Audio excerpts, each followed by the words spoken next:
The gentlest need. At least once a day our old black cat comes to one of us in a way that we've all come to see as a special request. It does not mean he wants to be fed or to be let out or anything of that sort. His need is for something very different. If you have a lap handy, he'll jump into it. If you don't, he's likely to stand there looking wistful until you make him one. Once in it, he begins to vibrate almost before you stroke his back, scratch his chin and tell him over and over what a good kitty he is. Then his motor really revs up. He squirms to get comfortable. He makes big hands. Every once in a while one of his purrs gets out of control and turns into a snort. He looks at you with wide open eyes of adoration, and he gives you the cat's long slow blink of ultimate trust.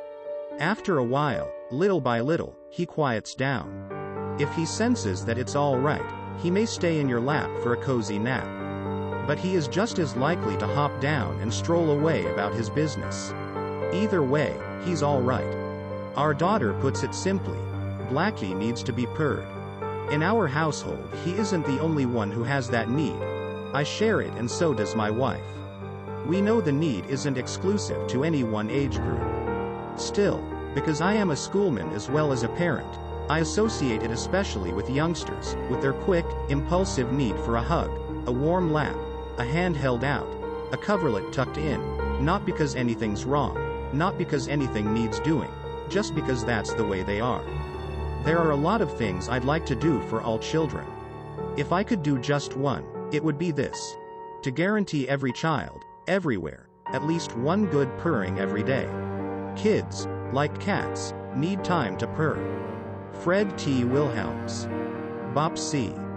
The 26-year-old mother stared down at her son who was dying of leukemia. Although her heart was filled with sadness, she also had a strong feeling of determination. Like any parent, she wanted her son to grow up and fulfill all his dreams. Now that was no longer possible. The leukemia would see to that. But she still wanted her son's dreams to come true. She took her son's hand and asked, "Bopsy, did you ever think about what you wanted to be when you grew up? Did you ever dream and wish about what you would do with your life?" "Mommy, I always wanted to be a fireman when I grew up." Mom smiled back and said, "Let's see if we can make your wish come true." Later that day she went to her local fire department in Phoenix, Arizona, where she met Fireman Bob, who had a heart as big as Phoenix. She explained her son's final wish and asked if it might be possible to give her 6-year-old son a ride around the block on a fire engine. Fireman Bob said, "Look, we can do better than that.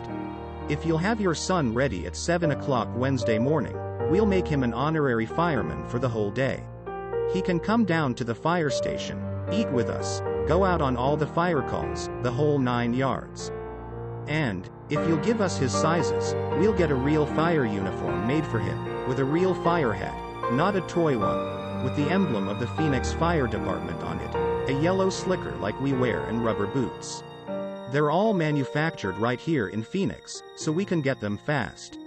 3 days later Fireman Bob picked up Bopsy, dressed him in his fire uniform and escorted him from his hospital bed to the waiting hook and ladder truck. Bopsy got to sit up on the back of the truck and help steer it back to the fire station. He was in heaven. There were 3 fire calls in Phoenix that day and Bopsy got to go out on all 3 calls. He rode in the different fire engines, the paramedics' van and even the fire chief's car. He was also videotaped for the local news program. Having his dream come true, with all the love and attention that was lavished upon him, so deeply touched Bopsy that he lived 3 months longer than any doctor thought possible. One night all of his vital signs began to drop dramatically and the head nurse, who believed in the hospice concept that no one should die alone, began to call the family members to the hospital. Then she remembered the day Bopsy had spent as a fireman, so she called the fire chief and asked if it would be possible to send a fireman in uniform to the hospital to be with Bopsy as he made his transition. The chief replied, "We can do better than that. We'll be there in 5 minutes. Will you please do me a favor? When you hear the sirens screaming and see the lights flashing, will you announce over the PA system that there is not a fire? It's just the fire department coming to see one of its finest members one more time. And will you open the window to his room?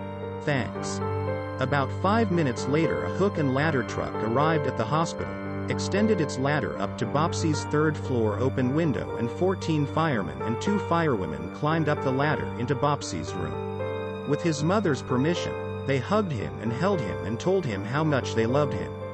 With his dying breath, Bopsy looked up at the fire chief and said, "Chief, am I really a fireman now?" "Bopsy, you are," the chief said. With those words, Bopsy smiled and closed his eyes for the last time. Jack Canfield and Mark Victor Hansen. Thanks for watching.